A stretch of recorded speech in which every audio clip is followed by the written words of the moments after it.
It's another exclusive. Go ahead and get seated. You know the name, I ain't gotta repeat it. Keep it bumping like a mosh pit, rocking through the night. If you love it, leave a comment, hit subscribe and like. Always raise the bar, reaching for new heights. Shining like a star, illuminating with the light. I know you see me from afar. I'm burning bright. Hello. Hey, how are you? I'm doing very well. How you doing? Pretty good, pretty good. I finally got this repaired because I may have been riding around with a branch that wasn't properly polished off, and so got caught on it, and then got a loose thread, and so took it to the tailor, and it now it's repaired, and Oh, I love it. it has a patch in it, so it's like it's also, yeah, I figure I might as well just send him some shout him out. The guy who made this, his name's Mohammed Jamous, and he's a peace activist from Ramallah. And really, honestly, I've never felt like a softer hoodie, or honestly just piece of clothing. And like, it's not just soft; it feels good, it smells good, and it has a good message. And so, yeah, I mean, if if anyone's ever interested in like trying to make sure that your money's going towards a good place, but then you also want to have something so that you're able to kind of show something for it. I mean, it seems materialistic, but we do live in a materialistic society, and beyond that, it's also like, I mean, I feel like because I have this, now I can spread a message. I could also, people like it. I can, whereas, if you just donate money, then, if you really say anything about that, you're just kind of, what's the word, like, kind of full of yourself. Like, it's one thing if you tell people about like how you donated in order to encourage them to donate. But I think, like, especially given the society we live in, we should just be, mindful with our money and put it towards good places and good people rather than just, soulless, mindless corporations. Absolutely. Absolutely. Yeah. Be mindful of where everything comes from. Like, who mines those gems? How do you get those stones? How are you getting your stones right now, people? Or, any of your herbs, where are they coming from? Let's think about that. And Ariel, if you would drop that, if you could find the link to that person that you got your shirt from, I will share it over here on my end. Oh yeah, here And I was just because I don't know if he actually has like a proper website yet, but on Instagram I put it up on the share screen. Um yeah, and then this is the story right now. Let's see sound. היו שם כמה ילדים, נשים, גבר מבוגר ואישה מבוגרת. קראתי לכולם למקום אחד, ואמרתי לחיילים שלי ללכת לבצע חיפוש. בתכלס, הם הלכו להפוך את הבית. בינתיים נשאר... Oh yeah, that's not what he's saying. So what's it, that? I would need to be a lot more on top of my game in order to translate that all. But yeah, here he is with some German students in Jerusalem, and then his brand is Roots of Peace, and so like here's some of the different designs.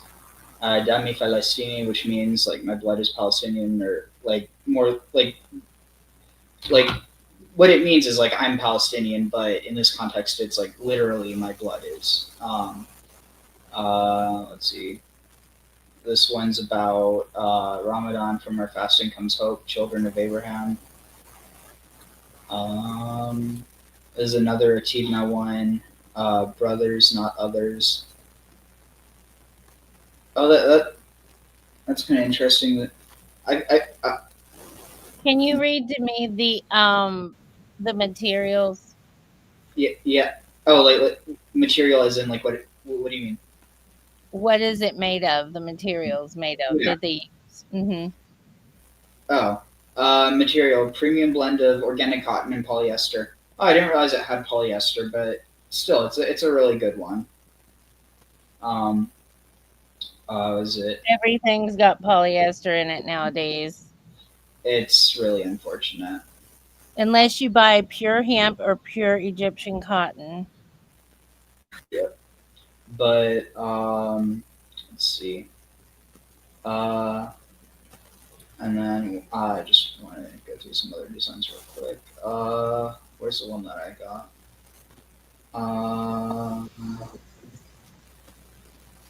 Oh, I remember. I had a hard time finding it before because I think it was like posted on a separate, either like Reels or something. Oh yeah, I think that's it. Well, anyway, I can find it another time. But really good brand, and the money goes to help out his family because he's supporting his family. And if you want to hear his story, hear it from him, go to check out his page because I can't do it justice. But let's see, to kind of get back on track. So we're now in chapter C of the Rainbow Swastika. And something that just feels especially prescient now is, there's like a huge rise, especially in kind of occult spaces, of Nazi rhetoric. And I think the problem is a lot of people, when they hear Nazi, they're like, oh, well, this person isn't talking about, killing people. And so by that standard, oh, they can't be a Nazi. But like, the thing is, there was so much more to Nazi culture than there was just, what people imagine. And I think that's one of the, big failures in education, is that people are just taught that, oh, they were just really crazy. But like, how did they become that way? And it's, it's like people are taught about what happened, but they're not taught about why it happened. Right. Most people just be like, oh, it's because they didn't like Jews. But why? And the answer isn't as simple as because, it wasn't because they thought that Jews killed Jesus. For some people, maybe, but by and large, it was because of this new environmental theory, like that was permeating all of society. And I think a big part of it is because it's divide and conquer. If you can, pin what you're doing on your enemy, and you can convince people to point at your enemy while like treating you as some sort of savior. Literally right now, what's going on with the Epstein files or whatever, like Trump, there's so much reason he doesn't want them to come out because it would implicate him. And again, it's not to say that there aren't people on the left that would be implicated, but the point is that, like, when people valorize and heroicize, people rather than ideas. Like, for instance, if someone likes, a politician because they think that they're fighting against corruption, don't valorize that person. Valorize fighting against corruption, because otherwise you're just creating a personality cult. Exactly. So, let's see, to get started, the quote here.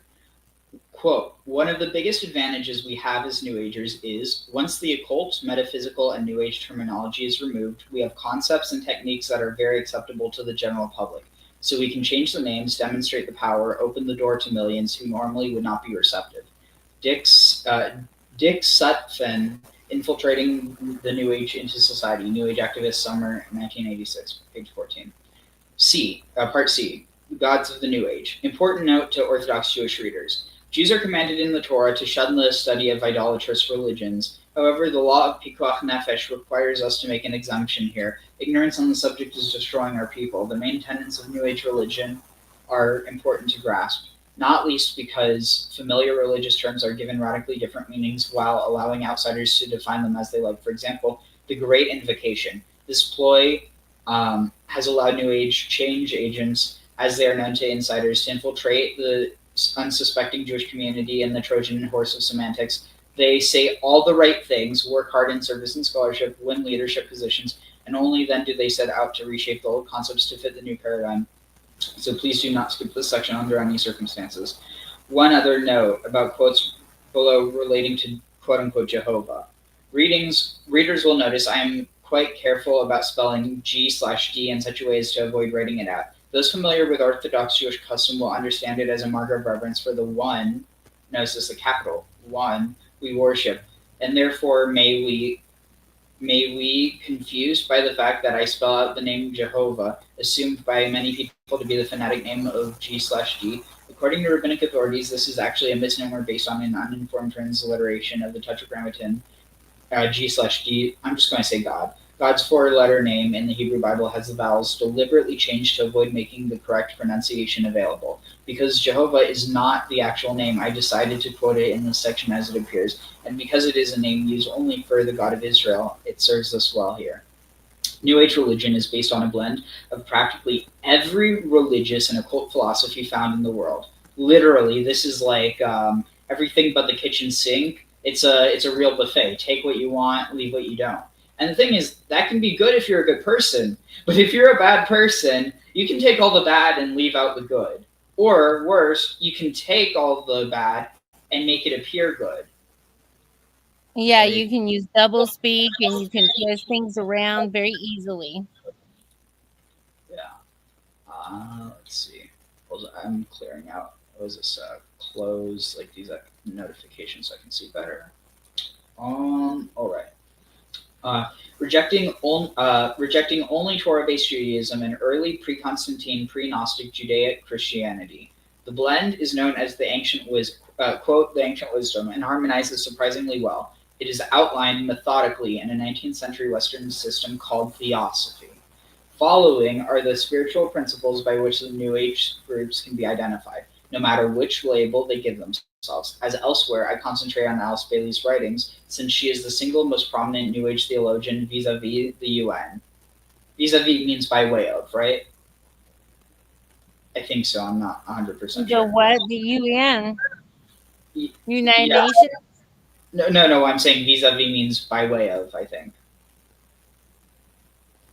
Right. Okay. Yeah.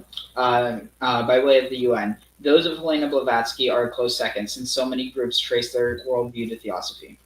So the first precept, God is not the creator, although there is a creator, or perhaps two, as we will see. The Most High God does not do anything. He just is. The very title God is a misnomer which limits the concept. Theosophists prefer abstract principles. The ultimate divine has no name, no definition, and therefore no accessibility. Man cannot begin to know the God of New Age thought, but for the purpose of indoctrination, New Age missionaries will revert to the traditional title and attributes when dealing with the uninitiated. However, the Jewish idea of one personal God who rules alone is so offensive that the knowledgeable New Ager will not even pretend to be speaking the same language at that point. Helena Blavatsky, or HPB, Helena Papaloma Blavatsky, called the God of Abraham, Isaac, and Jacob a spiteful and revengeful deity. The Secret Doctrine 1, page 439, footnote. For a fuller description, see below. Let's see. I'm guessing this is New Age views about Jews? No, this is, okay, so we'll see it later. The divine has no personality or self-consciousness, hence no revelation from him is possible, let alone what the Jews have claimed to receive. One might then question the very notion of theosophy, which means knowledge of God. The answer is that theosophy identifies the individual created being as the God, which needs to be known. It, is nothing more than an energy force which is everywhere and nowhere, in everything and in every non-thing. Everything in the universe is God and is destined to become God. One might think that the first would eliminate the need for the second, but the former is a universal state of being, while the latter is an individual state of consciousness. This godhood includes people with or without physical bodies, animals, objects, planets, stars, and unseen energies, as well as nirvana or the great void, where HPB says all is absorbed in the spirit of the most powerful, and individual consciousness and activity cease. So, 2. Who is the hierarchy? How do they know all this? Hold on. I want to talk about it. Yeah. How does anybody know the will and mind of God? Is what I don't even know. I've not seen proof. I've seen text and lots of literature and ancient prophecies and seers and stuff, but I don't understand how one person can know the will of God for all of mankind. It just sounds fucked up to me. Okay, sorry. It's because you need to be in contact with the Ascended Masters. Ascended Masters. I'm joking, by the way. But that's what they believe. How do they know it's the Ascended Masters? Because the Ascended Masters told them so. It's literally circular logic. I know, like people never lie, spirits would never lie, things would never seem different than they actually are. Right? Right? Yeah, Hey Sean. Hey Mugs. it's like an invincible, permanent, holy, sacred balloon that nobody's Right. allowed to come near with anything sharp because it's so holy and sacred that it's an offense to even dare get close to that. But it totally can't be popped. It totally can't be popped. That's not why they won't let you near. Whatever, by inspection and reflection we shall worship the sacredness of the act. What does the act thou say? The act is life itself. What's this from? I just said it. That's my shit, man. Ah. I know I'm profound if given a moment to speak. Yeah. Give you more than a moment and you'll blow the world away. I know. Let's see. So, who is the hierarchy? New Age history teaches that they appeared. The word used is descended on Earth 18 million years ago during the Lemurian Age, introducing themselves in both physical and etheric bodies, presumably apparitions, as brothers of light. They made their home in Shambhala, when on the spiritual plane, and on the physical plane in the Gobi Desert, Shigatse, and the Himalayas. They are most often referred to as the hierarchy of ascended masters. The hierarchy of ascended masters. And sometimes as the Space Brothers. More like the Space Brothel. Space Brothers. Oh, are we going back to fucking Lucian and the fiction that Mandy Moorhall talks about? Okay. I think it just might be referencing this idea that they're from outside of the planet, but I'm not sure. I mean, okay. Who knows, especially if these ancient writers were on drugs? Who the fuck knows? Right? Let's see. All right. Space Brothers, or just the Brotherhood. A group of ancient also notice this. Brotherhood. Like, why is it seems like there's definitely like a male leaning to this, right?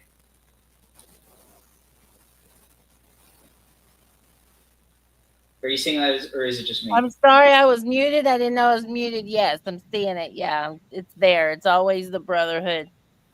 And the Crystal Palace and the Mind. Yeah, it's very, yeah, I had to do a lot of these types of meditations and mental practices when I was working with the Golden Dawn Initiate.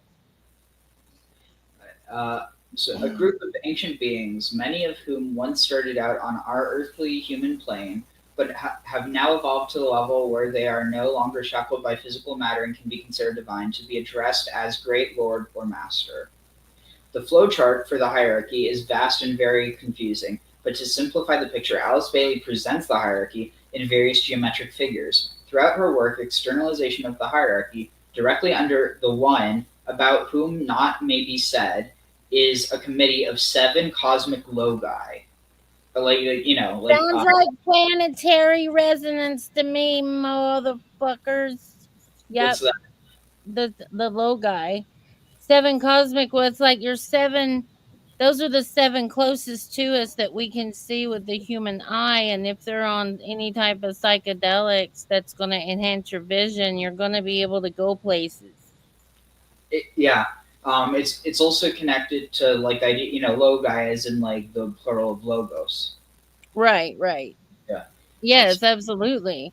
So there a committee of 7 cosmic logi, followed by 7 solar logi, followed by 7 heavenly men, There are also 7 rays of pure energy emanations. The heavenly man is in charge of Earth's evolution is Sanat Kumara, which coincidentally also the first word has the same letters as Satan. Just saying. Although Yeah, when I first looked at it, I was thinking Kama Sutra. I mean, because I've got like a very interesting form of dyslexia, and I was thinking Kama Sutra. well, let's see. So to get comma, so K A, and then you have an M and an A, so comma, and then SUTRA. Yeah, Kama Sutra is in with Sunat Kumara. Are you for real? Wow. Well, my dyslexia is a decoder. Maybe that's why I see so many of these connections, and I can decode a lot of shit real easy. Yeah, Hmm this is wild. Evolution is Kama Sutra. Kama Sutra. Let's see. The heavenly man in charge of Earth's evolution is Sanat Kumara, or Kama Sutra, although he is presented as several levels down from the top. We have no way to make contact with this being's colleagues or superiors. Sanat Kumara is therefore considered the head of the hierarchy as far as Earthlings are concerned. Wow. Yeah, so that means that maybe that's the highest attainment of godhood that we are able to reach now. Just because this is some jacked shit with some directional shit doesn't mean that, because sex is a drug, and when you're like on the same frequency as your partner, you can create a toroidal field, right? You can create, because we have a toroidal field of electromagnetic energy that we can get going in that tortoise field or toroidal field. You see what I'm saying? Mhm. In the apple. And when you are on the same vibrational frequency with a partner, if you're equally yoked per se, and you practice Kama Sutra and Kundalini energy and breath work, you can get extended orgasms and ecstatic states of bliss. You can talk to God or goddess or whoever, you know. So I'm trying to see if I can find what was the. I don't remember what the name of their group was. Let's see, Elizabeth Clare Prophet. Who was she? What was her group called? Do you remember? Elizabeth Prophet. What do you Yeah, mean? I don't remember her. I'm gonna need to see a picture of these people, because unless they're popular mainstream, I'm not gonna remember. you probably will recognize her face.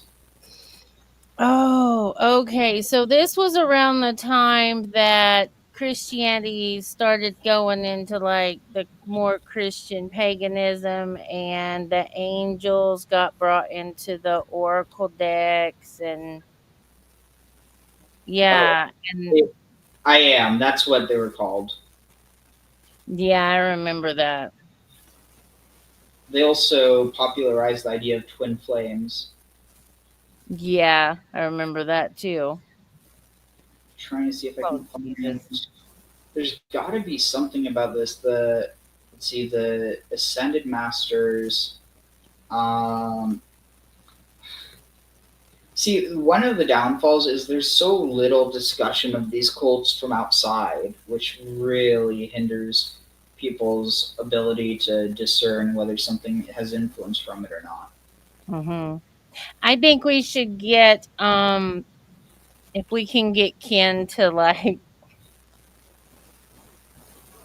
calm down, we should get him in to talk about. He has been with, he was born into the Jehovah's Witnesses. Who was? My friend Ken. Uh, Hmm okay, I think I might have found it. Let's see. Uh, yeah, I think. Yeah, okay, here, I'll check this There's one. still a lot of feedback static coming from your mic. Oh, here, let me see if I can fix that. Audio. Um,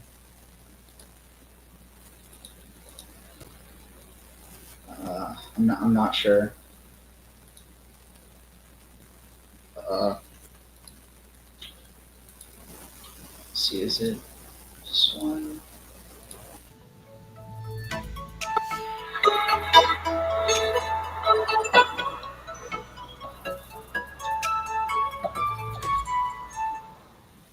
Hi, everyone, and welcome back to our discussion on the seven rays. If you just got here, episodes 1 through 4 should give you some context. And this is Ascended Masters 101, where we talk about the teachings of the Ascended Masters. So, I am thrilled to have gotten to this point in our discussion because this is the part where we get to talk about the Chohans. Now, the Chohans are a very, very special group of Ascended Masters. There are 7 Chohans, and they are our mentors and our guides on each of the 7 rays. They know and they love our souls deeply because they are our Oh, tutors, our personal spiritual trainers along our spiritual journey. They are our gurus if we earn the right to become their students or their chelas. And chela is just a term that means student or disciple of a religious teacher. If you've ever been in sports and you've had a Pause really, this for a really minute. good I want to coach, bring one attention that to something, knows you please. almost better. They always have to give like unique special names to these special leaders or people. Have you noticed? yeah. Oh, okay. Wait, I think I might know where I could find it now. Very specific. So, like, what's also interesting with these ascended masters, there tends to be a certain, what's the word? Complexion to them. Let's just say. Does that make sense? Yeah. Mm-hmm. Yeah. Does. Okay. Here, I think I found it.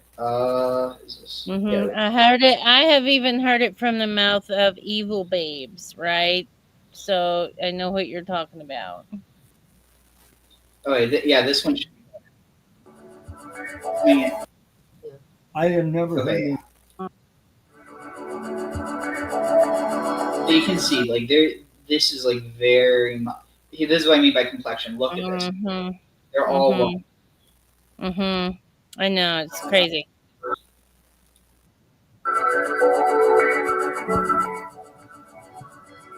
And what is? Oh, this is look. I am take command of my consciousness, being, and world. I see a spiral on a pyramid or triangle in a square. I think in symbols. I think maybe that's why I'm like weird because I see symbols as a natural language to me. No. I'm sorry, go ahead. But like, like one could easily look at this and say, "Oh, it says I take command of my consciousness, being, and world." But no, it's saying I am. I am is not you. It's a reference to that, like, to that, like, energy essentially.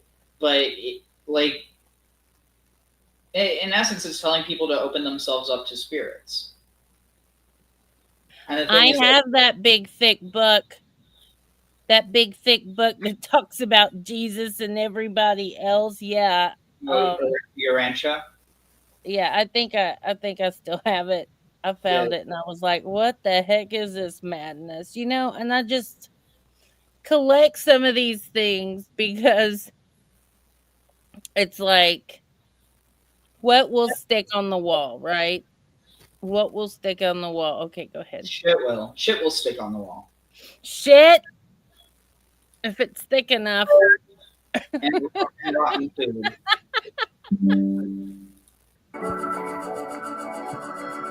And what is? Sana Kamara. There was a lot of them. What does that represent? No, Sana Kumara is only one. There were 7 holy Kumaras. Okay, what? Does Is it just Kamara- me, or do they have? It's a level of initiation. It's initiation through sexual acts, and the rearrangement of the words doesn't change the energy that's put into it when you write it. I wonder if you. Let's see. Because you still have the same letters saying the same amount of, the energy frequency, and the letters is just a rearrangement of the letters. All right, so I'm okay. Let's see. So ka ma su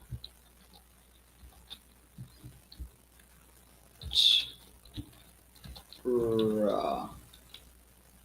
I Okay, bet so- he's a yeah. vegan. So Okay. so if you take Sanat Kumara and basically take out every, so like say it's like you only have the letters in Sanat Kumara and then you need to spell Kama Sutra. If you take away the letters that spell Kama Sutra, you're left with AN. That's it. Oh, okay, so it's not an exact. Okay. Well, no, but it's still like the AN. That's like basically nothing. And okay. But no, I think it. Well, I mean, you'd understand it better than I do as far as like gematria. Oh, I mean, it's basically like an. It's just a, it's like a. It's it's a word that's like essentially just you put it before something to denote that it is that. Like, it's like one of this. Otherwise, you'd say two. A. implies Oh, okay. So it's like a pointing to the actual word. That's Kind of. interesting too. It's similar to the word et in Hebrew, which also Okay. et is basically the equivalent of alpha omega in Greek because it's the first and the but in Hebrew because it's the first and the last letter of the alphabet. But here, let's. But yeah, I mean, don't these guys, these culty guys, don't they have like a certain look to that? It's a level of an Pasty or plastic skin, maybe. I don't know. Weird friggin' Kubrick eyes. Yeah. That's what I see Kubrick eyes a lot. initiation. I don't know the whole thing of it, but Sanat Kumara is Lord of the world. For Kumara. it's a level of initiation. I don't know. Yeah, you're right. You said it's a level of Sanat Kumara initiation. is Lord of the world for Venus. In other words, he's planetary logos. Okay, but Yeah, came it's all by- about levels of. It's such a fucking hierarchy. Everywhere you go, levels when he and was in chase class and shit. Venus. He came here 4.5 million years ago. Okay. yeah, What? I know How that. does he You know the know? story? Is it just me or does this remind you of Scientology? How does he even know? How does he know? It's because Kama Sutra. Sorry, Sanat Kumara took him into a back alley, and he told him. He should have kept it in the damn back alley because it wasn't meant for the fucking masses. I don't think it was meant for anybody personally. It wasn't meant for the masses. Keep your drug trip to yourself. I know. Yeah, I did. So he read it. volunteered to Yes, come to here. come He and save volunteered Earth. to come here. It was in 1954, at the end of the year, that he was released and allowed to go back to Venus. And at that time, Gautama Buddha became Lord of the But he's world. still involved with the Earth, Of course he is. He'll never not be involved. and it's why his twin flame came too. Well, his twin flame stayed home. That's I To know, hold the but then balance. she came back. Yeah, after- but she stayed to hold the balance on Yeah, the Yeah. Earth. yeah. No, Because, he came with how many people? He came with quite a few who volunteers. knows? I was there. You want to St. know Elaine was where there. the concept I of still the don't balance understand come what from? I want to tell you Kumara what I meant on think, okay? Venus. Okay, because I'm really stoned right now. Okay, the concept of balance come with, if you look at how the Egyptians thought of Haru, right? And then you look at how eagles mate. It's fucking amazing, insane, perfect balance and unison to be able to maintain that. Are you talking about like how they swirl around? in the air, right? And they lock talons, and then they just, I mean, it's just amazing, you know? And we learn through observing nature. And when we are on psychotropic enhancements, and this is not a pledge to do it or, you know, anything like that, but when we do it, we observe it that much more. Absolutely. Absolutely. Interesting. In greater details as well. It also kind of makes me think. So you know how the Greek goddess of like balance and justice is Themis? Hmm.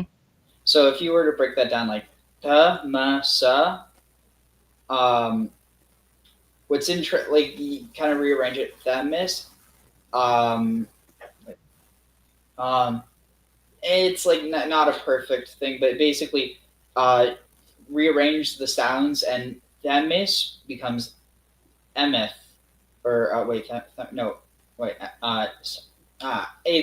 like I said, this is kind of something I just popped into my head, but basically, so Themis, is very like similar in like the sounds to Ms or Emeth, which means truth in and the reason I'm connecting that is because there's definitely lines that were or connections that were drawn between Ma'at, the goddess of justice and order in Egypt, and Themis, the goddess of balance and justice in Greece. And then you have this concept of truth, Emet, in Semitic cultures. I don't know. It's a bit of a stretch, but it's like my own personal headcanon. What I think is interesting is how they say justice is blind, but in ancient Egypt, Ma'at is not blind. She is not blind. She has eyes everywhere. She is surrounded by a host, a pantheon.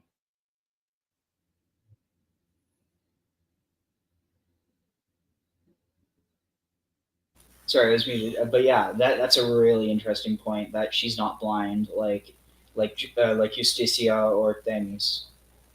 Right. Exactly. Exactly. Well, things were definitely more balanced in ancient Egypt from what I have read and learned. Yep. They probably had more eagles. I don't know exactly either. I don't think that's important. I know that it's a level of initiation, and it's like Melchizedek. What does that mean? What does Chohan mean? Well, we can know what it means in terms of what we know, but what does Chohan really mean? Well, it means Lord. Oh, Lord. So there's a lot of confusion here about who the Kumaras are.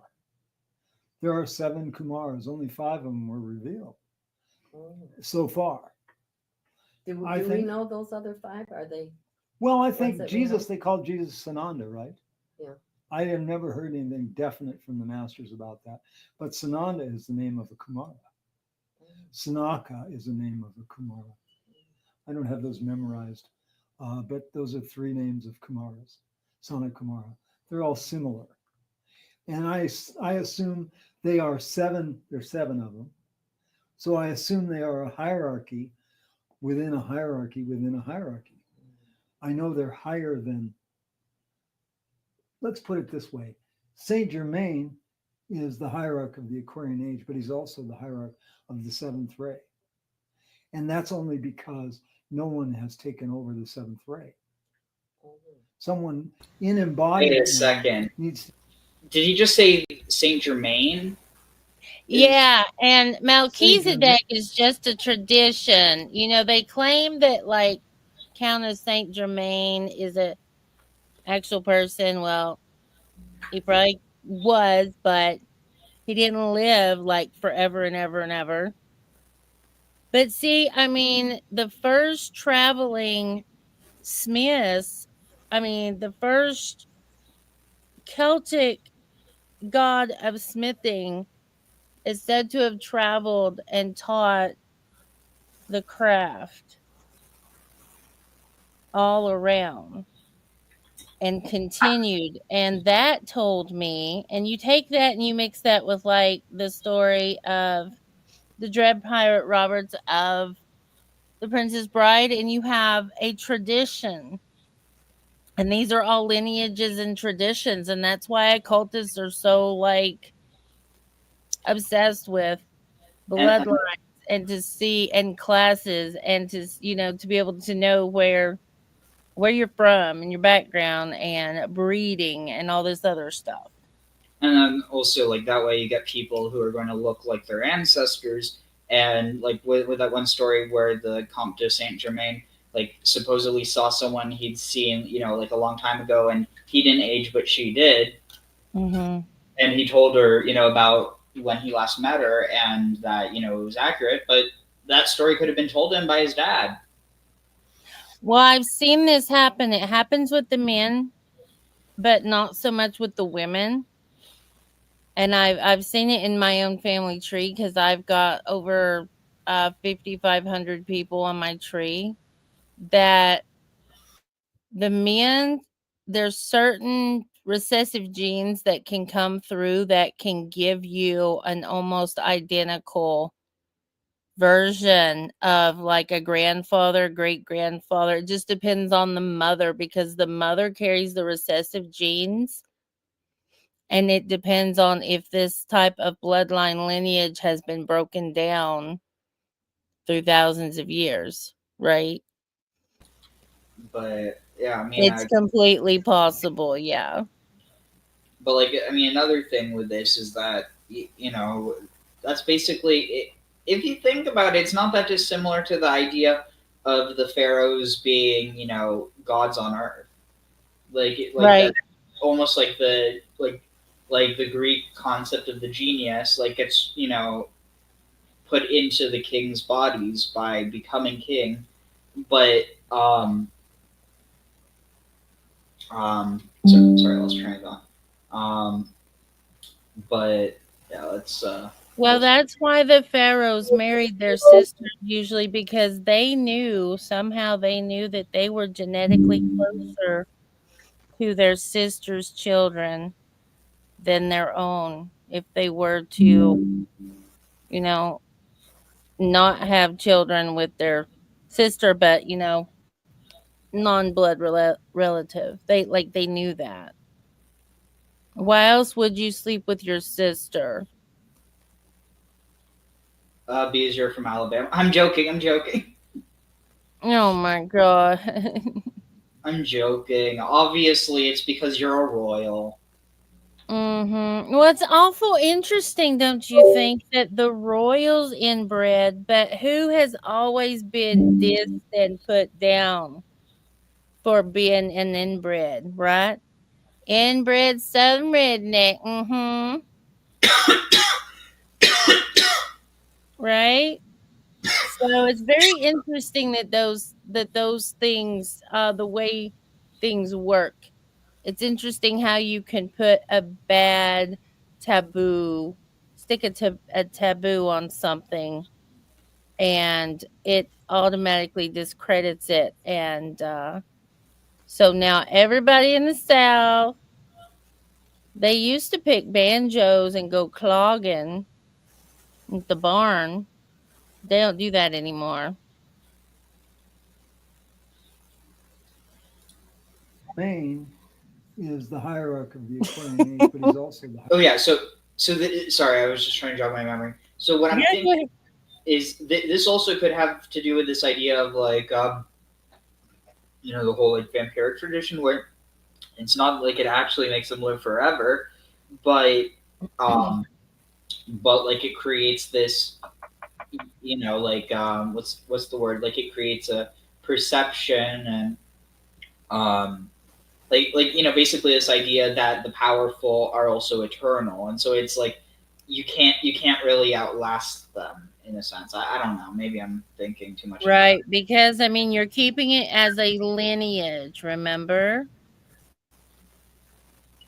As that. far as a lineage in a name, if you keep that name in power for, hundreds of years. How much power is, Exactly. it's the name. It's of the not the sun. person. It's the name. It's the same. You got to go back to the story when Isis tricked Ra from his name. Interesting. Mhm. It's also kind of reminiscent in a similar way. It's somewhat similar way to like to the whole idea of the Sphinx and the and the riddles. Well, I mean, you have Rumpelstiltskin, the power of the name. You have Sarah in Labyrinth telling Jared, "You have no power over me." She had to remember magic words, right? Hmm. And we know that Bob Lazar believes in the power of possession and the power of uh exorcism. Wait, Bob That's Lazar. using not Bob Lazar, Bob Larson. Oh, okay. Bob Larson, sorry. So Bob Larson. So to know what does the movie show us? That they want the demon's name. What's your name, demon? Give me your name. To have the name, to have power over it, correct? If you allow it in a baneful way, but if you empower it and you carry it through hundreds or thousands of years, you know. Okay, let's go. Let's go. We'll never get through it. Ray. And that's only because no one has taken over the seventh. Oh yeah, this idea of like that maybe not even necessarily a lineage, but like you could have like this idea of a lineage with like for instance the Count de Saint Germain or other like mythological people or whatever. But in this case, I think it could it's almost like someone hasn't come along in order to like replace him, almost like someone wears the armor and then finally someone else takes it off, and then the moment that the new person wears it, the old person just like fades into Thanos dust. Well, some people have thought, and I've seen this, that who was it? It was either Weishaupt or Count Saint Germain. Maybe it was a Count Saint Germain. That's who George Washington really was. Oh yeah, there's people who say that about Weishaupt, but honestly, I think it's I don't know. Like it just at the end of the day, why is it so important that it's Weishaupt? Like Right. people want to imply that the Illuminati is in control of the U.S., but it's like if they want it, like first of all, if that because I'm not even convinced that it's still an organization. It was more of an idea, and I don't even think that's necessarily connected to. But I mean, what do I know? It's not my area of specialty, but that like on some level, I think people just want it to be where there's a group that has a historical background that, although it disappeared, they want to connect it to things that are going on today, so that they can legitimate. And again, I think there is, really weird stuff going on today. But if It there's, is it's yeah, a claim it is a claim to, right? A right to longest holding title or claim to whatever land, whatever. oh, this is funny. I just saw in a group chat someone's trying to say that this one person they're talking about was so holy because they never saw a woman in their life. I'm like, what? You cannot go against the forces of nature that is within your own very being and expect to be, whole and complete. That makes no sense to me. I mean, I can buy Born in Sin before I can buy this shit. So yeah, I just asked, why is it holy to never see a woman? Like, like I think that one could argue, okay, it's holy to never have like a lustful thought, but that's not the same as never seeing a woman. It's not fucking natural to not see the opposite sex. It's just not. So he was handed over to an all male whatever. That's what it sounds like to me. It's weird, but I also have a feeling that's probably not true. It's just something that's probably said. At least I'm hoping. I really fucking hope so too, because that's like freaky. That's like basement, dungeon, cave dwelling. Yeah.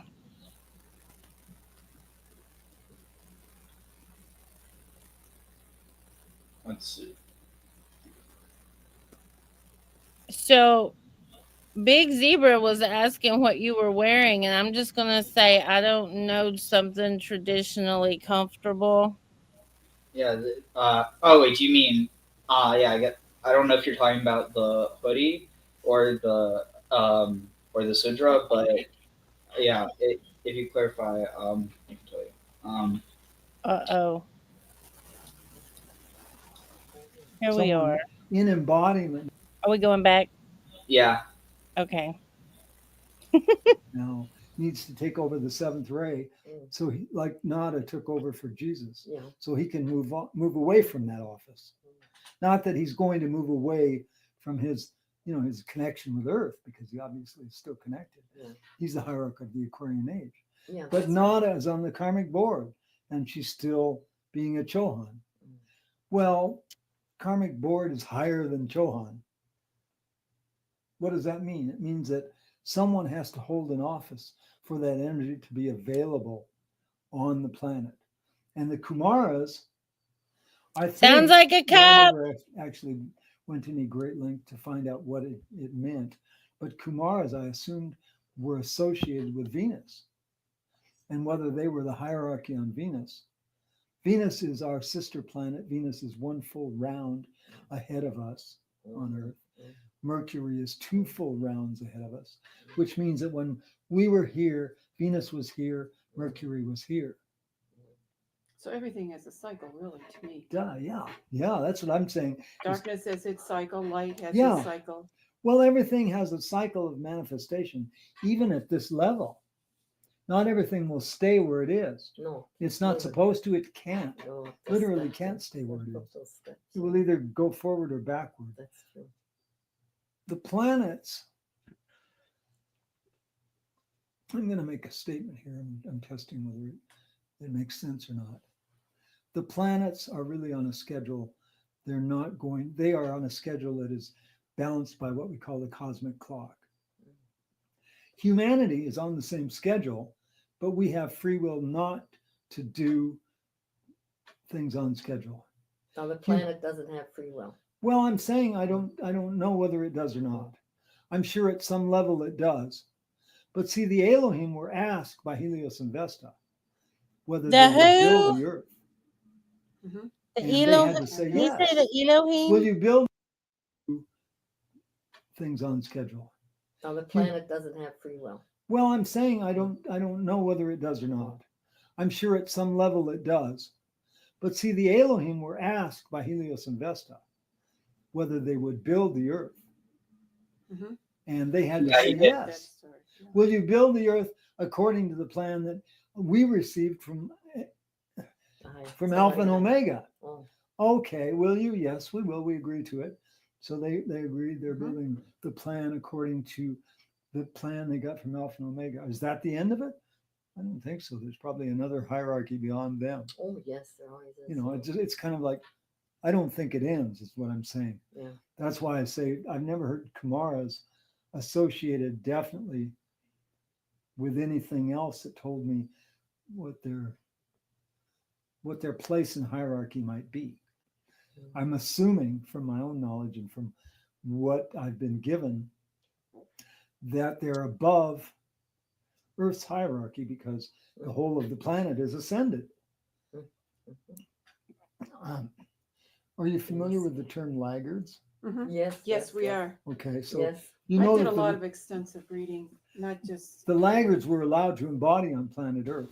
Yes. And this is Yes, why Okay, this is really disturbing. Do you hear what he's saying? Is he talking about Liger? What is he talking about Ligers? No, Or- not laggers, laggards. People who lag.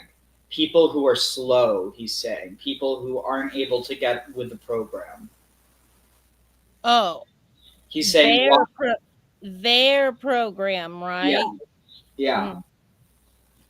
He's basically saying that why are people who aren't spiritually ascended, why are they allowed to exist? And like this shit does get genocidal. I just want to What the heck? Well, he's not going to say it's genocidal, but like it is. They like to put a nice what was the word? A nice pastel candy coating over it. So it's just sickly sweet, not totally sick. Because the medicine goes down easier. Yeah, it's like the sugar helps the makes the antifreeze go down. The medicine go down. The medicine go down. But yeah, it gets really, really, really, really bizarre. I mean, it's already there, but it gets more. This is why that happened about 10 million years ago. How did laggards were allowed to God. He doesn't know. And this is Yes, why they were. that happened about 10 million years ago when we were shifting from Lemurian times to Atlantean times. I'm And gonna that get was Joe really- on this friggin' panel.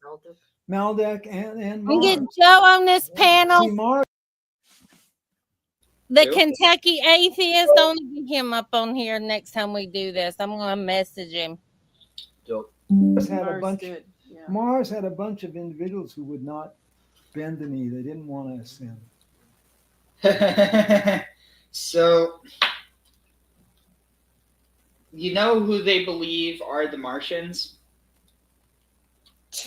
I could only I don't fucking know. The fucking Smurf, the Frisian Smurf people.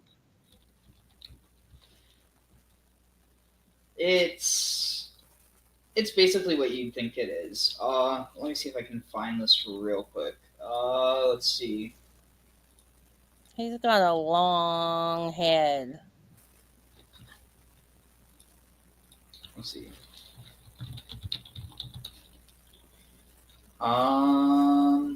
Here. All right. Over the last few thousand years, we have warped Theory, then you're much more likely to start to believe in stuff like race realism. If it weren't for that one. When does this pivot to race realism? Oh, a funny point, by the way. It's been shown that people who believe in stuff like this, people whose brains work this way, are more likely to believe in stuff like race realism or fascism. If you slip into certain forms of superstition or certain forms of naturalistically driven behavior theory, then you're much more likely to start to believe in stuff like race realism. Though the Lemurians had only filled 8 of the vortex areas, Maya. Okay. I bought this little fucker's tarot deck and then I sold it when I got a hold of it and started looking at it. I'm reading energy and I'm like, this is some fake shit. It's kind of interesting because, even though I really dislike spirit science, it's also part of how I got interested in. It's a stepping stone. And I'm not saying don't look at it. I'm saying be very mindful as to how they can easily rope you in and convince you that it's one way or another, because it is all about divide and conquer. What's that song? One way or another. I'm gonna find you. I'm gonna get you one way, maybe next week. That's a perfect song for all this shit. But yeah, so notice this. They're showing this island that they're saying is Lemuria. And then they're showing, it's the tree of life. It's basically signaling to people, look, it's the Jews. had only filled 8 of the vortex areas, Mayan records state clearly that there were 10 cities in Atlantis when it fell. That's the most pixelated image I've ever seen in my Only filled 8 life. of the I vortex have areas. never Mayan seen Oh, proof boy. that anything Mayan decode said was Atlantis Oh, mentioned. also, you know who created the whole idea of like the Atlantis, or not Atlantis, but the Mayan calendar being like, you know, like the end time shit? You know who came up with that? No, some gloom and doomer. Good old BMH. Barbara Marx Hubbard.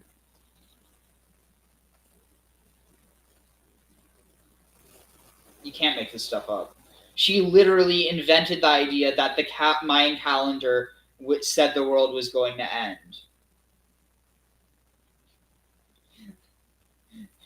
Like, isn't that just insane? Yeah, I need to message Cheryl. Keep playing. Yeah, I've got a lot to say about that, but not right now. I'm going to message her real quick because, yeah, I just Did you decode these hieroglyphics from this image? records state clearly that there were 10 cities in Atlantis when it fell. You can see these records in the Troano document, which is now located in the British Museum. This document is estimated to be 3,500 years old, and it describes in detail the sinking of Atlantis. To fill these 2 empty vortexes, according to Thoth, 2 extraterrestrial races stepped in. Not 1, but 2 completely different races. And here's where we get to the space Jews. Oh. The first race were the Hebrews, coming from our future. Thoth says that they came from off-planet, but we don't know where exactly. The Hebrews were kind of like a kid who went through 5th grade and didn't make it, so they had to do that grade over again. They learned all the math, the left brain stuff, but they didn't get the right brain aspect of evolving consciousness, the doing. They didn't graduate to the next level of evolution, so they had to do it again. He's basic. If you can't catch it, he's calling Jews thick-headed or stubborn, which has been a pretty common canard against Jews because we wouldn't convert to Christianity. Okay. I just hold on. As I said hold on. Yeah. I think you're stubborn and thick-headed because 1, idiom, and 2, arguing with y'all is like it's just working in circles sometimes. Hey, Yam, I am. Good to see you. Well, Sometimes it's like talking in circles. Yeah, but it's not because I'm Jewish. Maybe it's just because y'all are dudes. I don't know. All right, go ahead. But no, like what they're basically like they're like, and I mean it's in the Bible too, where it says like hard-necked people, or like I forget what it's referred to, but the point is that it's like this is something that like people in general are stubborn. It's the type of thing that you only really notice when someone is extremely stubborn or when someone isn't stubborn at all. And so, but like I really think that a majority of people, like, you know, that they'll defend their beliefs, and not necessarily beliefs, but like their understandings. And some people are I think ultimately what determines whether someone's stubborn or not is whether they're open to change when shown a better way or shown why they're wrong. Stubbornness is someone who's willing to move. Exactly. I think like I think like anything, there's a healthy balance. As I said about being more likely to believe in race realism, not only are they Jews, they're Jews who failed at evolution because they had no emotional spirit. I see. Okay. All right. They knew a lot of things that we didn't know yet and brought many concepts and ideas to us that we weren't aware of yet. Now, if this is true, this would explain quite a few things about the Hebrew people in general. If this is true, it would explain quite a few things about the Hebrew people.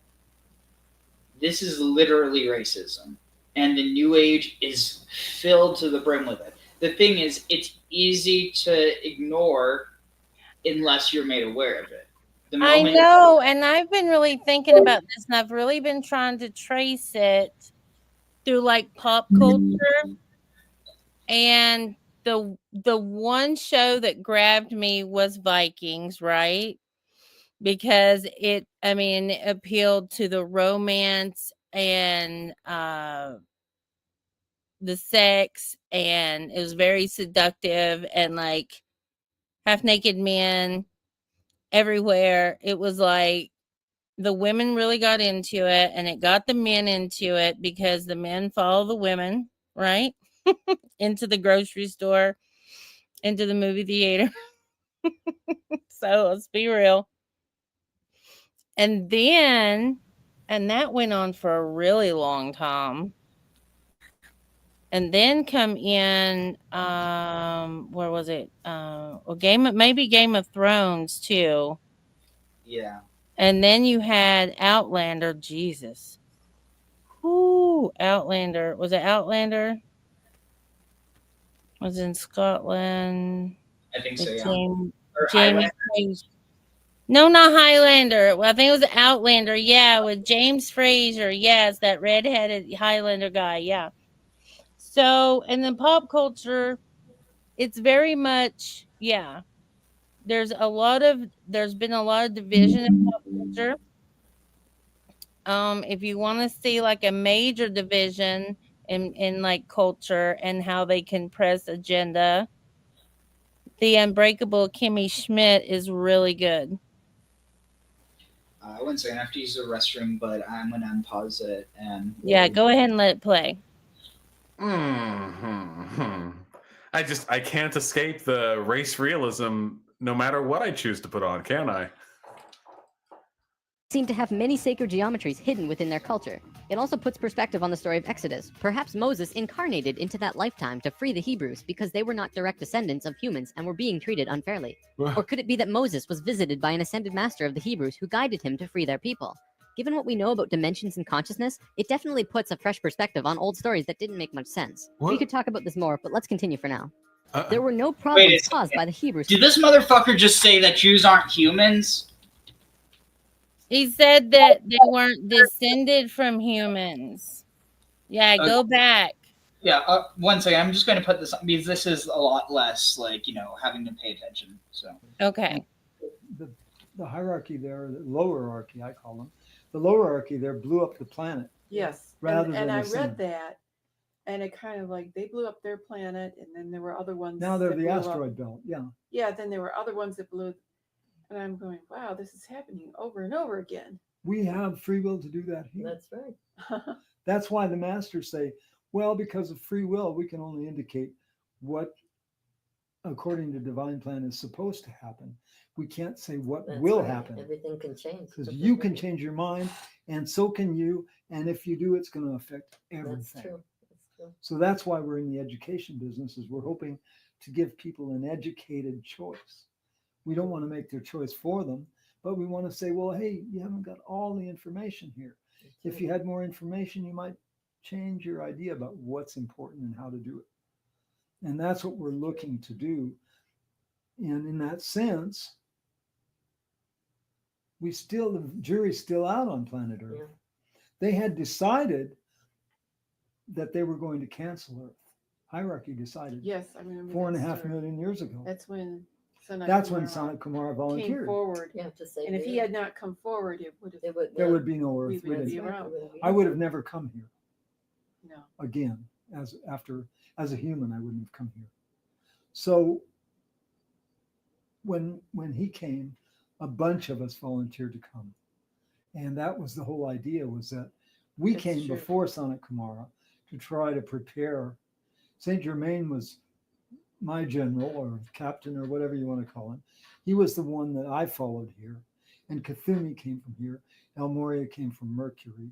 There were beings of high attainment who came from all over the galaxy. I'm sure this is where the starseed stuff comes from.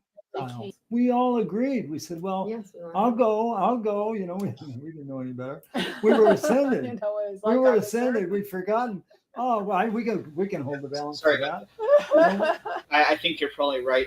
And on top of that, if you didn't catch it, basically saying that implying that this outside race, which as we can see, this other guy's explaining is actually the Jews, according to New Age thought, that that's why they think Jews are constantly being kicked out of different countries. Not because those countries might have something wrong with them, but because it must be the victim's fault. Is it because of the Talmud? Because what it says in the Talmud about the hymen of a child, of a girl child? No, it's not, because it's only within the past, I think, like it was already, I think it's mainly really in the 1600s and later that you even have the Talmud being translated by Christians, so they didn't know what was in it before then. So that has nothing to do with why they were persecuting Jews before then.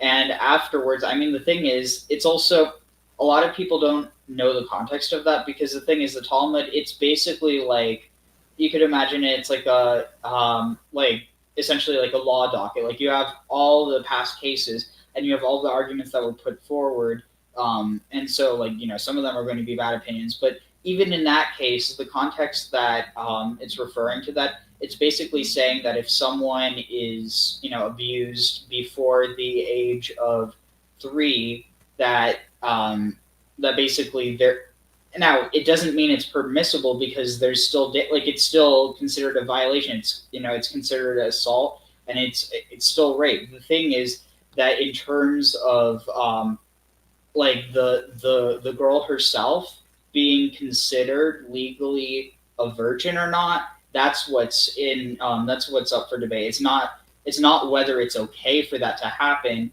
It's simply that, is she allowed to be married off for a full bride price, or, you know, or is she considered lesser than because she's quote unquote impure? That's literally the context of it. And people who want to paint Jews in a certain light will, and again, it's not to say that there aren't terrible examples in the Talmud and other places. Like, there's this one rabbi who, he'd go around to different cities and he'd marry a woman for like a night, and then he'd divorce them, and then he'd go off to another town, and it was halachically he was fine, because he was making sure that it was a halachic marriage and a halachic divorce. It doesn't mean it was okay, and that's the thing. Like, it's only really, and again, not just, like, I think there's a lot of, you know, ignorance in general, and that, you know, leads to people being taken advantage of by misinformation.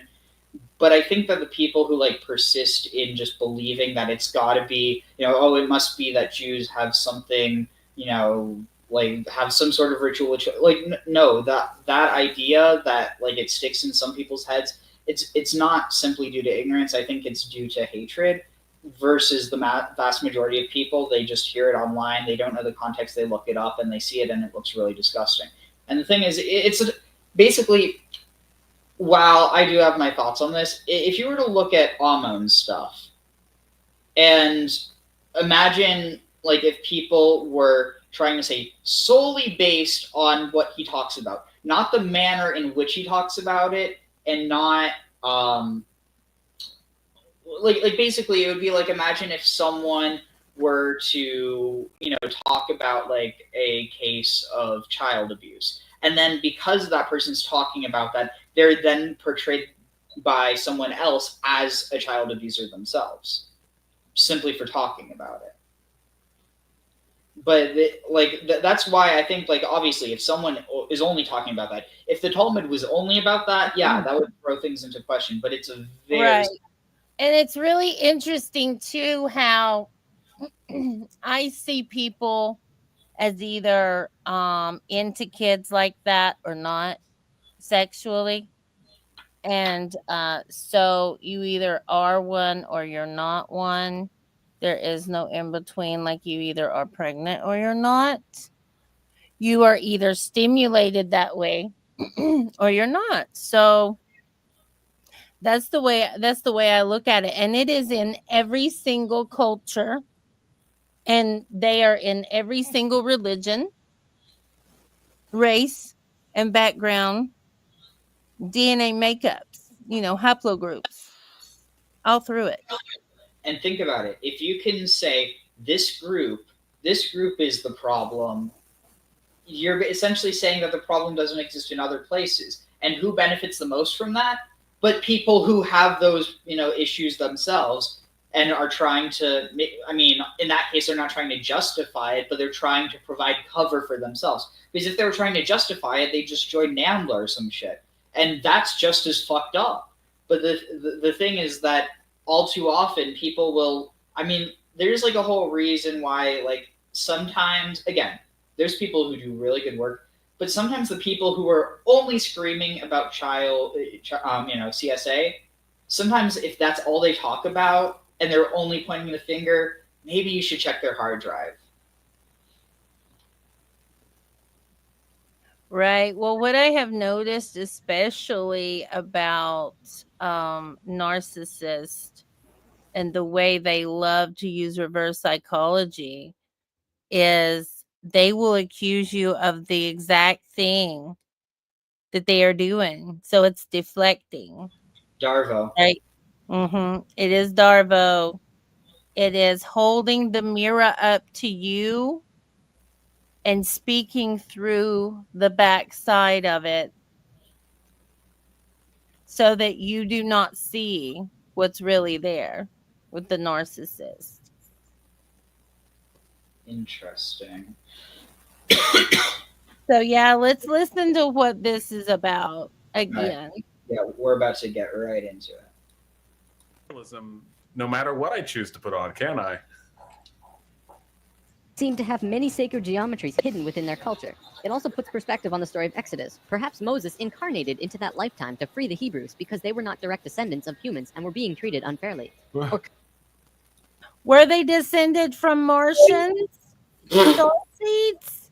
No, that's like I just, come from the land down under. oh my god. Honestly, you know, the funny thing is that Mars basically is the Australia of space.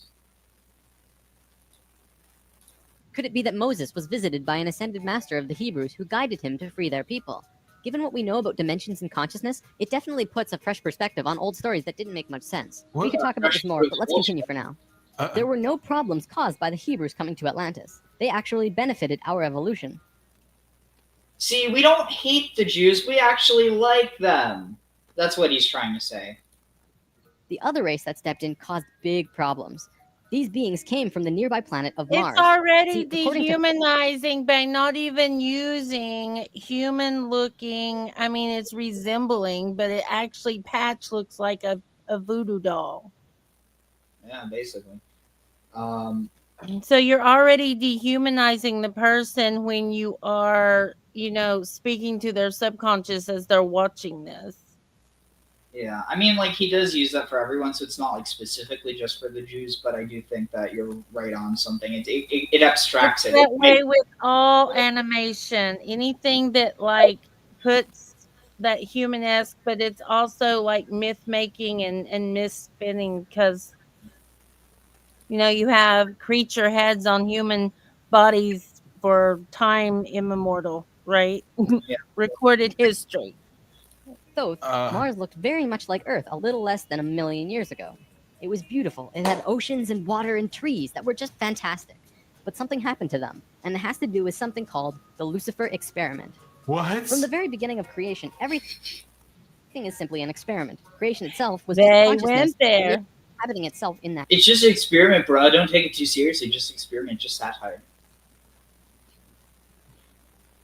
Creation. It's mind mapping.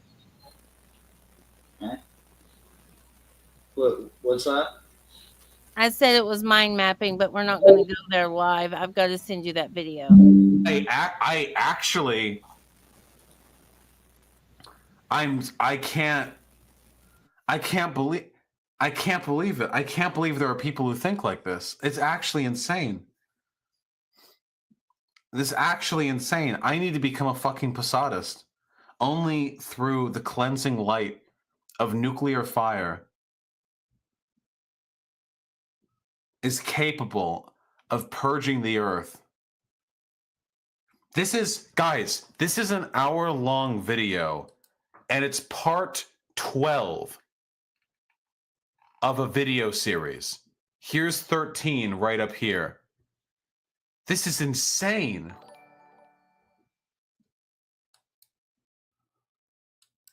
There is no divine plan. Spirit can do And whatever he's it wants. talking Having to said that, him. if spirit decides to cut Imagine itself off telling the from the kids rest this. of consciousness, Okay, we're in a Cartoonville. We're in fucking Cartoonville. We've got 7, 8-year-olds who's got mommy who reads tarot. It's super cool. And mom, what about Patch? Patch is talking about Atlantis. Can I watch it? Yeah, sure. Sure, my little 7-year-old. I'm gonna need mamas and papas and parents to wake up.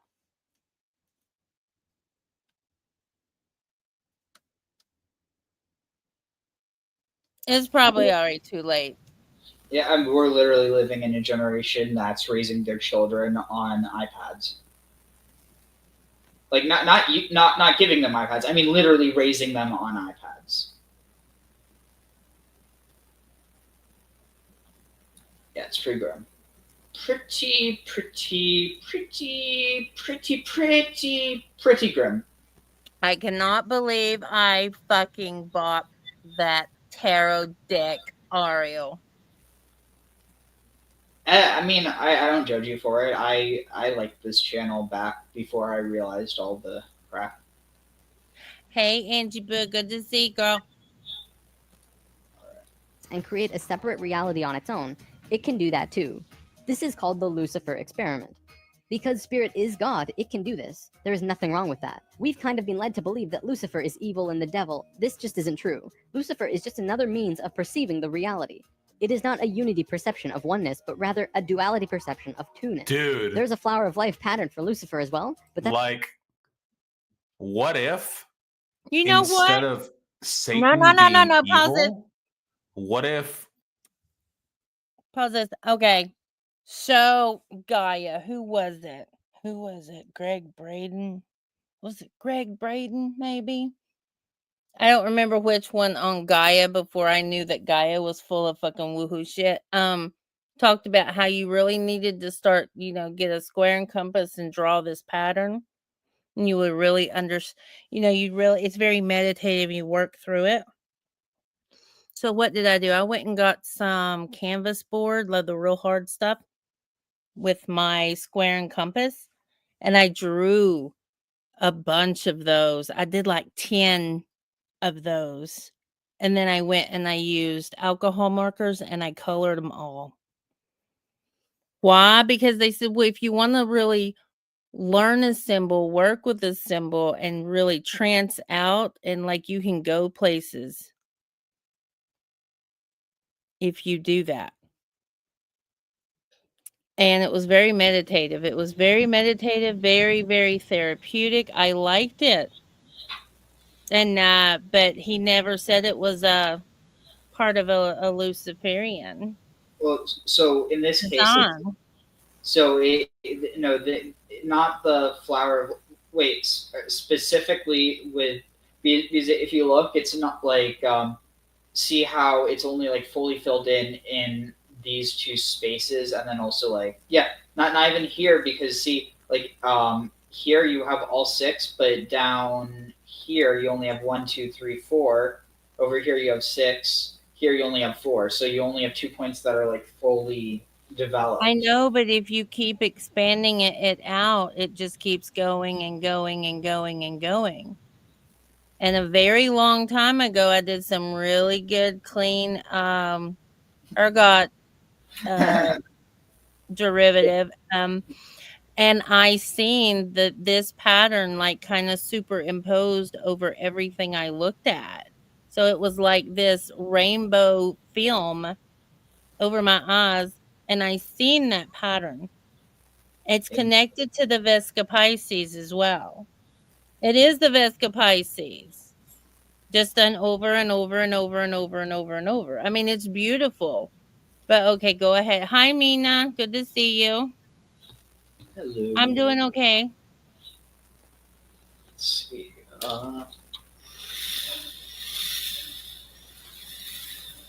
like he just spiraled away from the cosmic wind of divinity and created an entire new reality using the cosmic spiral.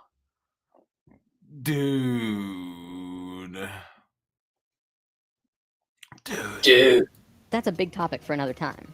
Anytime the Lucifer experiment has been attempted in the universe, it always ends in failure. The species will cut itself off from love and will become incredibly male, left-brained. What always ends up happening is that everyone becomes very greedy. There is no compassion for one another, and everyone ends up fighting until they end up killing themselves. More than 1 million years ago, the beings on Mars joined the Lucifer experiment, and it failed dramatically. Basically, they cut themselves off from the unity of the universe and created a separate reality. When the Martians severed the love bond, they became pure male, logical beings with no emotions. Okay, one other point. I hate superstition so much. Notice how throughout all of the wacky nonsense shit is like biologically prescriptivist conservative social roles. So the Hebrews are right brain and had no emotional connection to the universe. And right brain means you're pure male and that you are all logic. And left brain is pure female and you're all emotion. Notice That how is the division. That's where they started it. That's where they started it. That's how they taught it. Yeah. They opened up a fucking brain and they said, oh, there's two different sexes. Generally, not absolutely, but generally, two sides of the brain must be attributed to, okay, Also, I'm feeling it now. Also, I just realized I actually have something in a bit, so I just want to maybe read a bit more and then we can finish. All right, okay, wrap it up, but remember we got to go back to those videos. Definitely. All right, Okay. so let's see.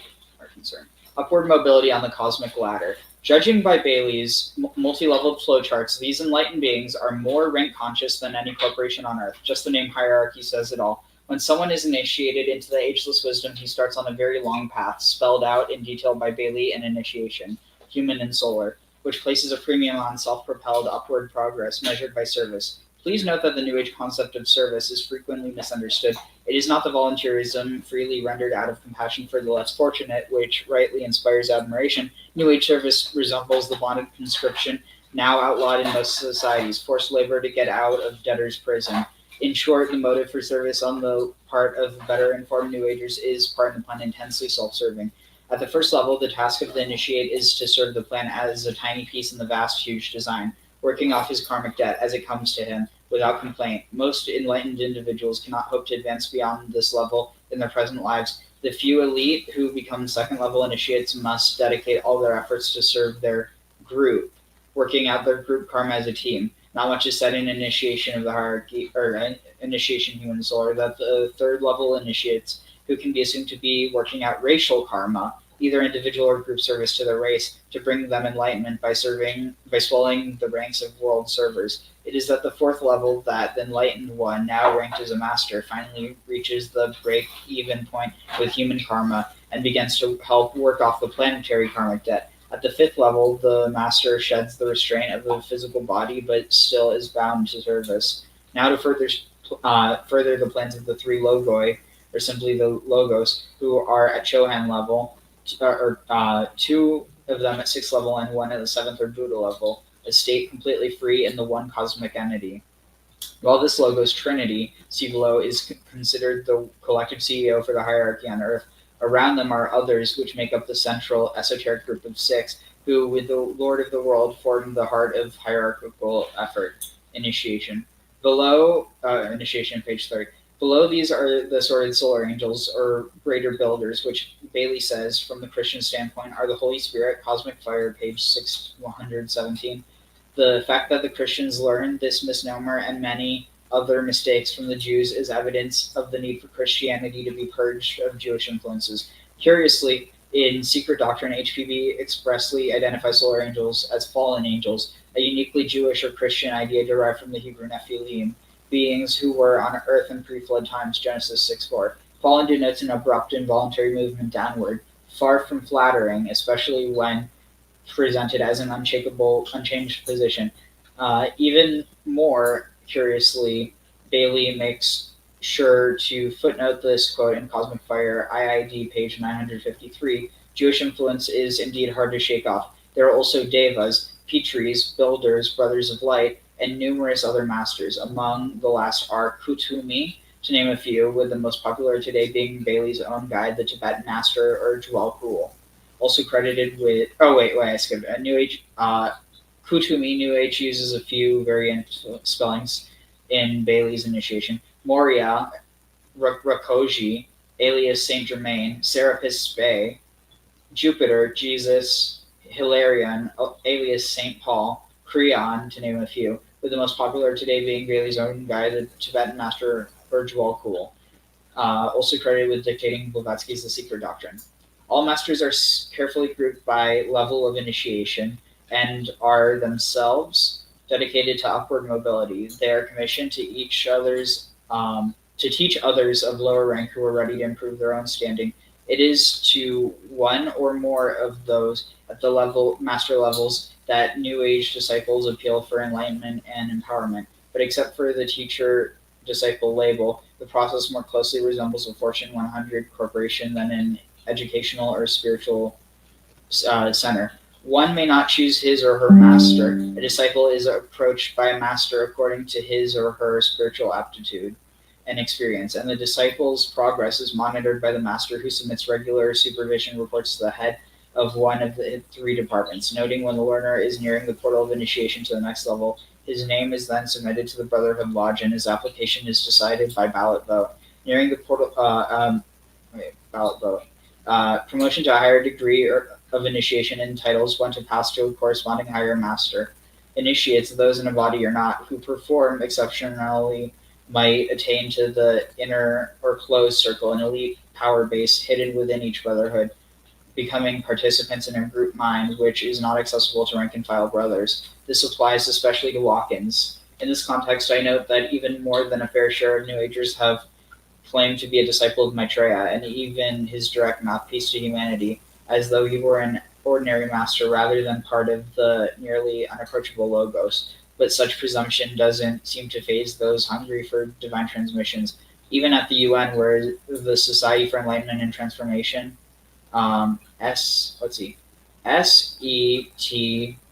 SET, Society for Enlightenment, SET, regularly hosts channelers. This ostensibly knowledgeable group saw no incongruity in Lord Maitreya addressing a meager 40-member audience with no higher standing than the U.S. staff for Creational Council.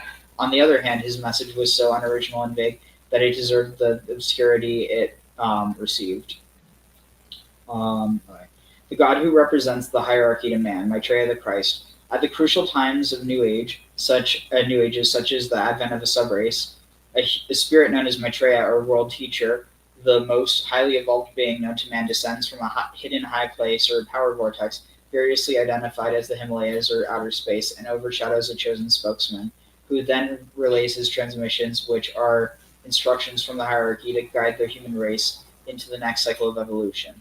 5 times previously, at a key transition time, one for each subrace, Bailey relates, through Djwal Khul, that Maitreya chose Buddha, Hermes, Zoroaster, Orpheus, and Jesus as his vehicles. In spite of the Jews starring in the 4th subrace of Aries, there is no mention of Maitreya meeting Moses. In the early 1900s, it was predicted by Theosophical Society leader Annie Besant that Maitreya would inhabit a physical body this century. A young Hindu named Jiddu Krishnamurti was chosen in the 1920s as the vehicle, although the overshadowing was reported to have taken place for a few moments.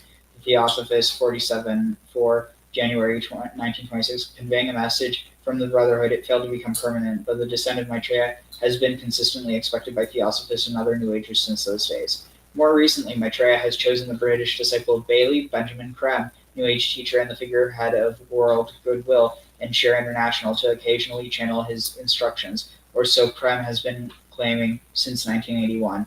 Creme was the first since Krishnamurti to claim overshadowing from Maitreya, but he now has competition. The Lord Maitreya being entertained at is not apparently channeled by Creme. Maitreya, according to Creme, has held office of Christ for the last 2,600 years. Aha, that's why he never mentioned Moses. He missed him by about 1,000 years. But then he means he also missed the earlier subraces which Bailey said he was supposed to guide.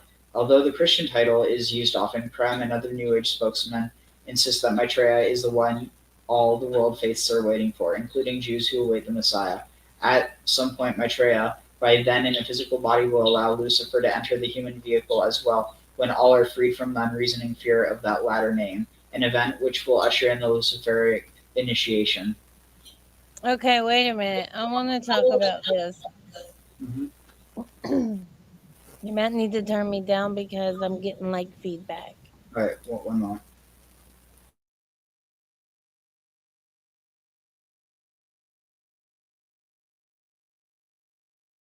Oh yeah, I'm muted. Okay. One thing I wanted to point out was everybody's saying that the Aryan was not about race. It was not about color. Okay. It was about class. So it looks like India is okay, right? And let's see, Egypt was okay. What about the rest of them? Okay, what about, is Buddha in there? Okay. All of these things, okay, Buddha, Hermes, Zoroaster, Orpheus, Jesus, all of these are deities that the Gnostics follow.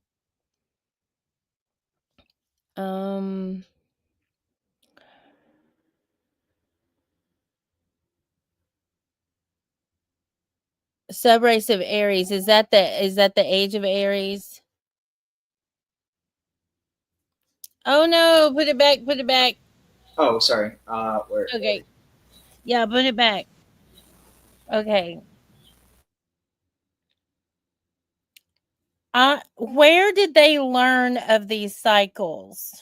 Is this going back into Hinduism, right? They hit the history. I mean, they're literally just mishmashing everything together and trying to come out with something cohesive.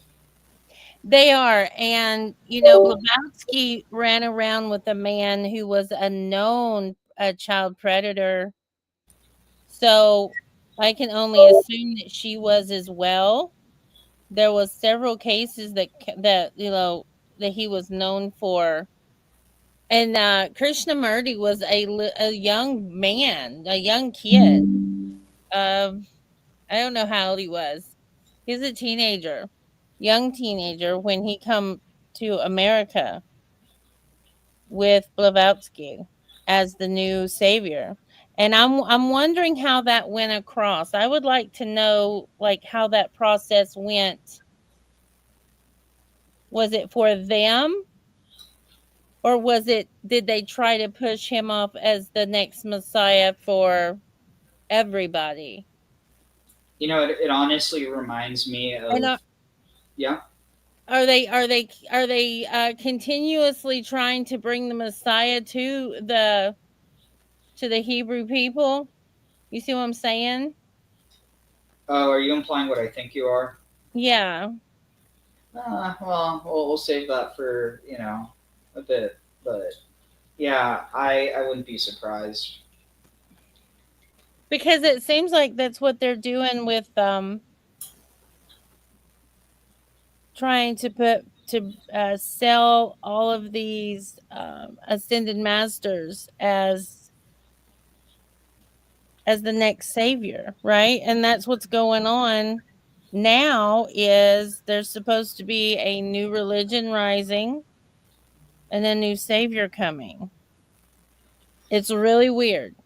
Well, the whole theosophical thing is there's no religion higher than truth. Whose truth, though? That's subjective and Exactly. objective. So well, they're referring to their truth, but they're trying to imply that it's truth in general. Okay. Well, I think, remember when I asked you if this was like a war that went back to between the Greeks and the Hebrews? It's not. And the Jewish people? And then Graham said he thinks it went back like it went back further than that, talk to him again. Ask him about that, and what he was talking about, because there could be something there, right? Like, why do they think that you are not from the planet? And if you're not from the planet, are they from the planet? Did I miss something?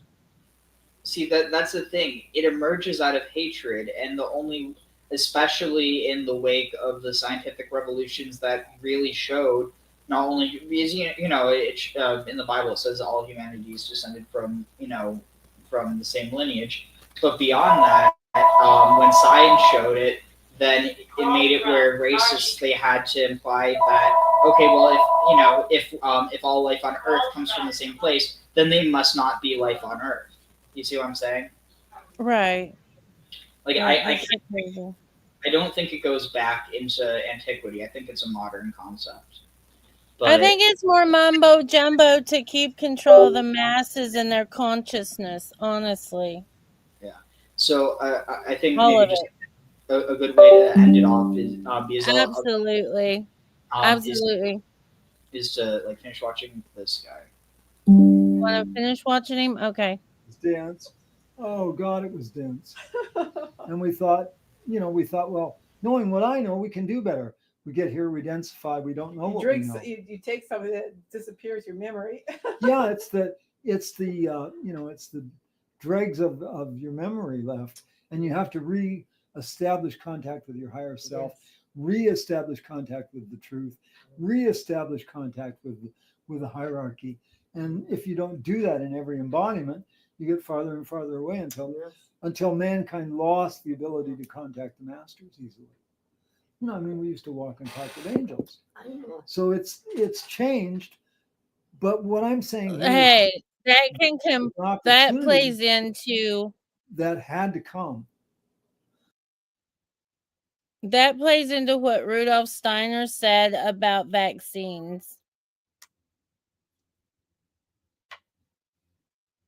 He said that vaccines is to cut you from source. They're designed to cut you from source. I think we should check that at some point. But from what I've heard, he was referring to that in the future there would be a vaccine for religion, not vaccines in general. Sounded pretty general, but yeah, we can check it out. Let's see. Chance to do what we're doing. And Gautama Buddha being graduated to become Lord of the world or planetary logos and allowing Sanat Kumara to be once again back on Venus as he wished. That was the major shifting of the planet.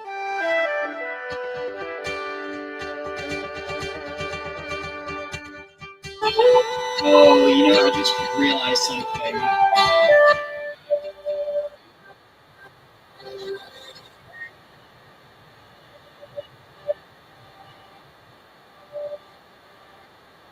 What do you realize? So, let's see if I can find it. But one of the like rays that people are obsessed with is like the purple ray. Let's see, Is that the seventh ray? I think so. I need to find that video for you. Let's see if I can find. Where is it? Okay, here. It's 5 minutes.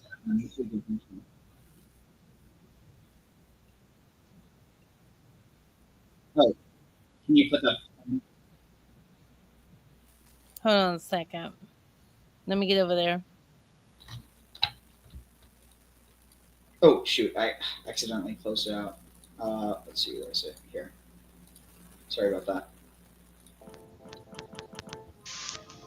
I Am is a theosophical movement founded in Chicago in the early 1930s by Guy W. Ballard, a mining engineer, and his wife Edna W.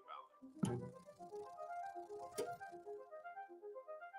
The name of the movement is a reference to the Bible verse in which God replies to Moses, "I am who I am." Exodus 3:14.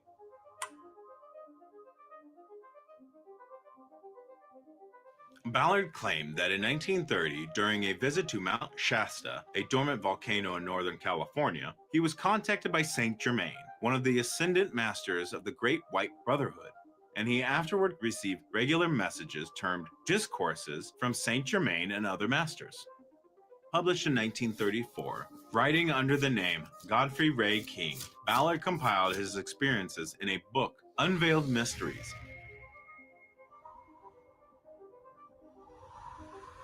Many occultists believe that this order of spiritual beings guides the overall destiny of humankind and speaks through human messengers. Others, such as the Aetherius Society, pictured the masters as officials of an extraterrestrial government who offer guidance from unidentified flying objects. The first modern contact with the masters was allegedly made in the 19th century by Madame Helena Blavatsky, one of the founders of the Theosophical Society. The Ballards claim to have received more than 3,000 messages, which formed the body of the movement's teachings. The Masters' discourses emphasizes ways for individuals to become aware of their I Am, or God presence, which flows from God, the mighty creative fire at the center of the universe. Ultimately, each person hopes to ascend into the divine realms, as the Ballards are believed to have done at the end of their lives. The reciting of decrees, invocations of the divine that call for the manifestation in the visible world of a desired condition, or the removal of an undesirable one, is the primary devotional activity of members of the movement. Listening to the messages recorded by the Ballards is the central activity of I Am gatherings.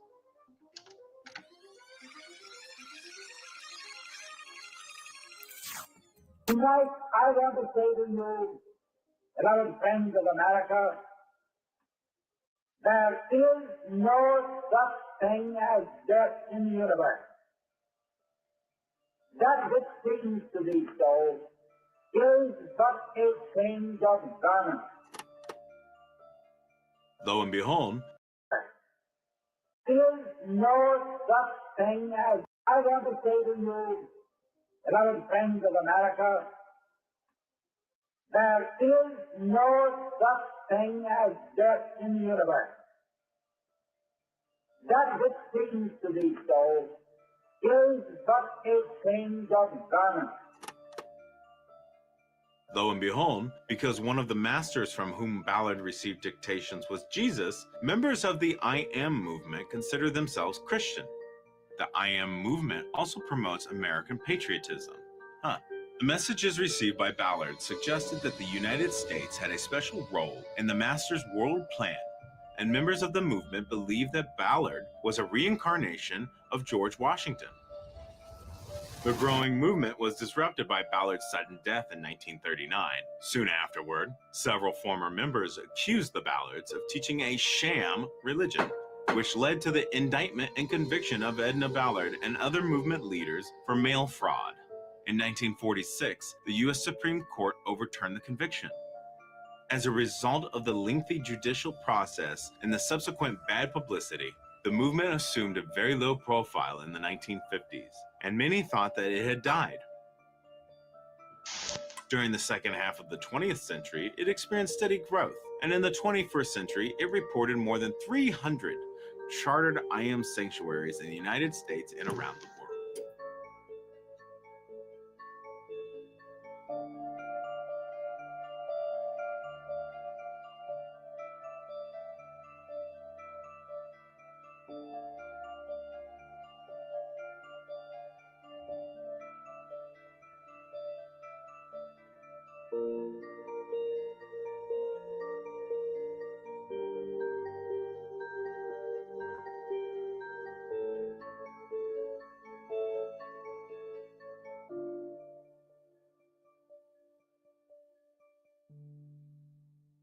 Thank you for watching. If you enjoyed this video and want to see more, let us know in the comments.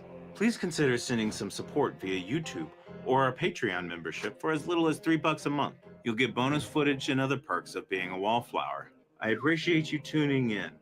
From Minerva and myself, take care of yourself and take care of each other. What a perfect name for that. But yeah, what are your thoughts on that? I think it is another failed system that is rippled out to just fuck the world up again. Yep, I can agree with that. But yeah, and like I don't know if you've ever seen, but there's like a whole like I am brave or I am strong, like I am blank, like I don't know if there's like a direct connection to that. Well, fucking Stone Temple Pilots said it in the fucking subconscious of Gen X, you know? I am smelling like a rose that somebody gave me on my birthday deathbed. That would suck to die on your birthday. I don't know, maybe it wouldn't. I don't know. I wouldn't mind to die on my birthday, but the point is that, you know, they sneak, it's all in the culture. You need to look at the culture of the time, like what music come out, what movies come out when this agenda was being pushed. You know, you have Woodstock, you have, I mean, you can go all into, you know, the whole, that side of things if you Yeah, wanted to. I forget what it was called, but that one place where like the military base where they recorded a lot of music. Mm-hmm. Well, one to learn from if you wanted to know about the Hollyweird coded occult stuff is Paranoid American. He was an illustrator for Disney. So go check him out. Tell him that Jevem from Occult Examiner sent you. He shows you all the cool shit in Hollywood. Disney. Well, Disney mainly. Hollywood too, but Disney. So everybody's trying to get, you know, everybody's trying to make a dollar off of the woohoo going up and the woohoo coming down. Also, you know, it's interesting for all like the for all the truth that I can smell your weed. like obviously it's not as like Jews don't control Hollywood, but like Hollywood was founded by like a large amount of Jews, mainly because the film industry out in New Jersey wouldn't let them get involved, and so basically they ended up going out to the Wild West. But what's interesting is that for all the companies that do have Jewish roots in Hollywood, Disney is not one of them. No, he's like Welsh or English. He's like, what is Disney's like a Welsh or a. I don't know, but he was very, very. Is it English? Is it Welsh? Disney? I have no idea. I don't. I'm not sure. I think it may be French. I'm not sure, but I know he was like very famous for being an anti-Semite. I wonder if Barbara Hubbard's father was too. What do you mean? Well, because her father was the world famous toy maker. We did we get to that part? No, but what does that? What's that have to do with? Why would he be an anti-Semite?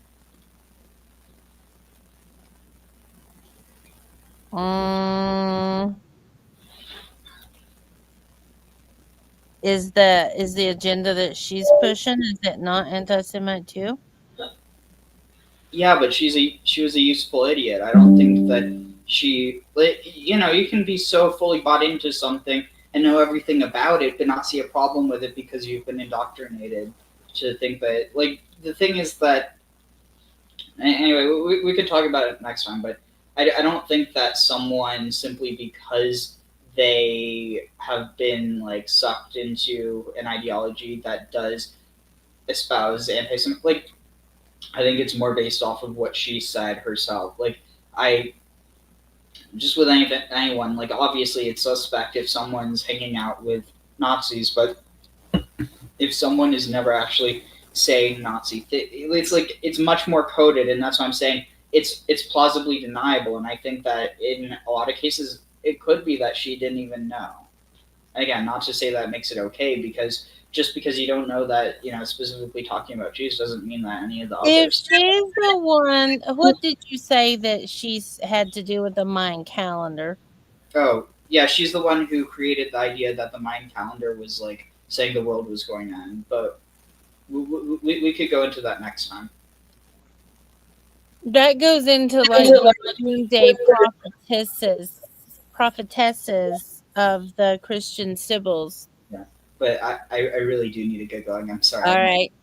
Hey, everybody, thank you for hanging out. And we will see you next time. We have a pop-up Rainbow Swastika, part 6 next time. Laters. Yeah, take care. It's another exclusive. Go ahead and get seated.